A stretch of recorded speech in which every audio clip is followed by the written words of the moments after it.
Asisakwazi ukukhuluma nogogo, khuluma kokusethene izinto. Amavasha bahlosile, bathi uzokhuluza ugogo bewe. Asisakwazi ukukhuluma nogogo, bungayesethu wewo. Siyakhuleka kunina bakhulu, hayikhona bogogo nomkhulu. Igama umfoka mbanje itsizwa simbiza ngonduna kandaba. Hayikhona yasuke yahlala, impungu sihlephlela ulwazi. Izinto zaqala zakhanya nenkinga zaphela emphela ndaba. Isisa kithi siyakhala, sekukhona nenyanga zamanga. Izinto sakithi siyahamba engathi sekukhona abafundisi bamanga.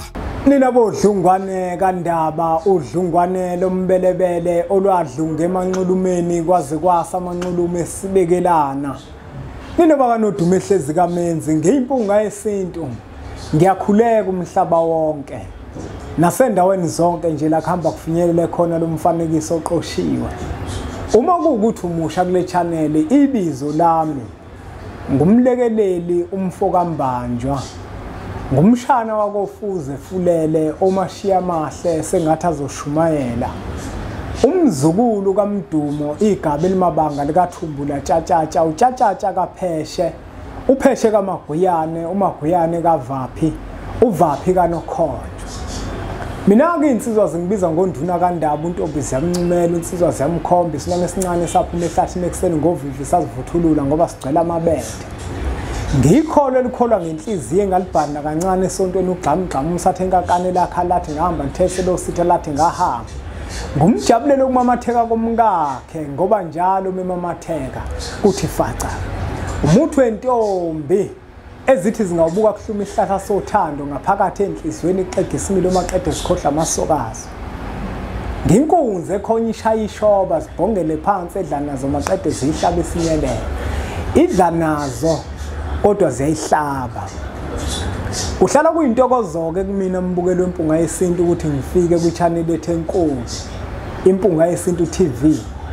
Sifundisana isintu bafowethu nodadewethu.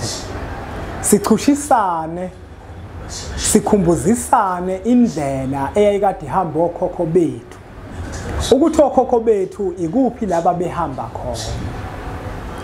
Sinenkinga-ke enkathini yanamuhla. Enkathini yanamuhla kukhona izinto ezazingekho endulo.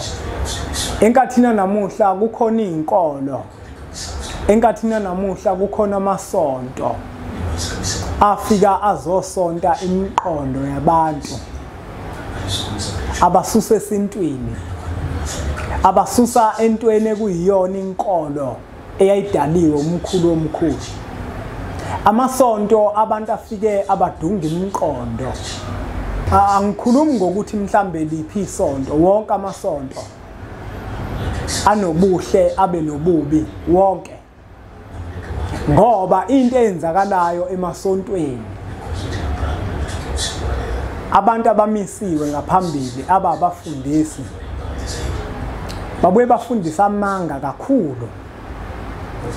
Kunabantu othola ukuthi umfundisi uzoshawa izinto zakuba Umsamo, ahluleke ukuzenza, ahluleke ukuzilungisa ngoba utheme yamukela lenkolo, wayemukela ngelikhulu ishodi, yambhayizisa ekhanda, wakhohlwa yikubo, wacabanga ukuthi inkolo iyona nto ehamba phambili kunekubo. Inkolo iza kamuva kodwa ikini ilona eliza phambili. Kunabantu abenza izinto emasontweni ba-excele, bacabanga ukuthi bazozuza inhlanhla. Ayikho inhlanhla ozoyithola wenza izinto esontweni ungazenzi kini. Yonke into kufanele iqale kini. Ngajabulelweni ukuthi esontweni unikela ngama-1000 kodwa kini ukwazi uyithenga imbuzi uyohlabela okhokho bakho. Ubapho okhokho bakho uthi bokhokho bami nasi isithebe engilipha sona. Idlani, nithakase, ningikhanyisele, ningihlahlela indlela. Kodwa mozoqhubeka ulalela abantu ababafundisi bamanga. Bazokutshela ngesonto kuphela ukuthi yenza izinto esontweni, bangakutsheli ngokuthi hamba uye kini. Kini kunamathamba alele phansi kothuli lomhlaba. Amathambo adinga wena, amathambo adinga usizo lwakho. Njengoba lamathambo elele phansi kothuli lomhlaba kunamacala athi mehamba ashiye wenzile emhlabeni. Njengoba eshiyenza amacala emhlabeni ngeke akwazi ukubuya azothetha lawo macala. Kodwa umuntu ozowathethela amacala wena ophila emhlabeni ngoba lamandla onawo akuwona wasesontweni. Lamandla onawo awabantu abadala bakini. Ngabolalela umuntu ekukhohlisa akutshela ukuthi vele le mali yasesontweni ayikho leyo nto. Imali yakini, imali yabantu abadala bakini, wayiphiwa abantu abadala bakini. uNkulunkulu makwenzekile wakulekelela ekutheni banayo imali akusho ukuthi eyakhe ngoba uNkulunkulu udale abantu abadala bakini ukuthi bona bayokwenzela konke. Manje kakufuneki bafowethu udlala abantu bekukhohlisa uzukhiphe konke onako kuthiwe nikele esontweni. Ungaboyenza leyo nto. Wonikela ngako konke onako kini ethongweni lakho. Wenze lithongo lakho izinto. Magami kakhulu esontweni. Lokho kufana nokuduma ngaphandle. Njenge generator.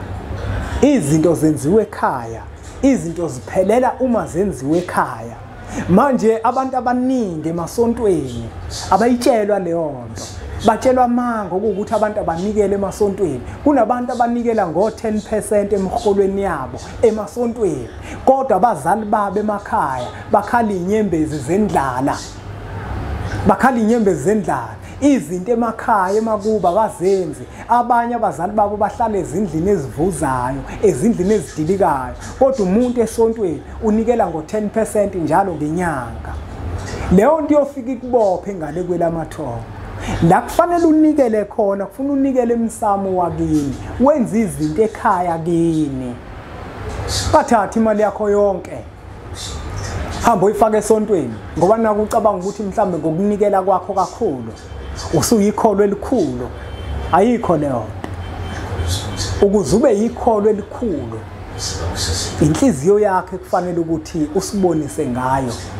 Uthando lisenhlizweni yakhe kufanele ukuthi usibonise ngalo. Kunabantu abaningi abayizinkanko ezidla amacimbi okwandulelisa. Abathi mabefika emasontweni bafike badala inkinga. Imithetho yamabandla abasonta kuwona bangayihloniphi. Kodwa bagabe ngokuthi bona banikela kakhulu. Bese bacabanga ukuthi manje ngakunikela kwabo kakhulu sebezoba amakholo amakhulu. uNkulunkulu akathengwa ngemali. Noma unganikela ngamalini kuthina uyefana nawo wonke umuntu. Uma kuukuthi umthetho uyawephula thina suke sokutshela thina ukuthi ke indlela kaNkulunkulu ayihambi ke la uhamba khona. Ukuthi unikela ngama1000 besingenandaba ke thina nawo leyo ngeke futhi saba nendaba thina naleyo ukuthi unikela ngamalini. Umthetho kaNkulunkulu iwona okwazi ukuthi ufake umuntu ezulwini lakho uNkulunkulu, iwona ofaka umuntu kwelamathongo. Imali eningi onikela ngayo ayisho lutho, akuyona eyokufaka kwelamathongo. Kodwa yona iyokufaka esihogweni ngoba ugabe ngayo. Umthetho kaMkhulu womkhulu awugcini. Manje nake ziningi izinto ezenzakalayo emasontweni ezingalungile ezidinga ukulungiswa nezidinga ukuqondiswa. Kunabaholi kakhulu bamanga abakhohlisa abantu. Kunabaholi, kunabantu ababafundisi abadukisa abantu. Umuntu mefika esontweni ufika umuntu ufaka ubuhlalo abiyalelwe abantu bakubo. Ufika umuntu ufaka isiphandla asiyalelwe abantu bakubo. Uma engena phakathi kwebandla abafundisi bamanga basesihogweni kodwa bacashe ngegama likaMkhulu omkhulu. Bathi lokuhlala bungeni endaweni kaNkulunkulu bukhiphe. Sinenkinga enkulu ngoba abantu bazukuthi isonto nje ilona nto ehamba phambili. Kanti isonto liza kamuva kunomsamo. Umsamo yiwona ohamba phambili. Ngesikhathi sasendulo amasonto ayengekho kodwa umsamo ukhona. Okukhomba ngokusobala ukuthi imvelo umsamo kodwa amasonto into nje efikile. Yinhle yona kodwa yimbi uma izoguqula umuntu, uma izosusa umuntu endleleni kufanele ukuthi ayihambe. endleleni ekade ihamba okhokho bakhe. Ngiyacela ke bafuna ukuthi subscribe kwi-channel ethu enkulu Impunga Yesintu TV, siyithathe nemfanekiso eqoshiwe siyidlulisele kwabanye abantu ngoba nakubona izoba usizo olukhulu. Bese sithi nje impunga.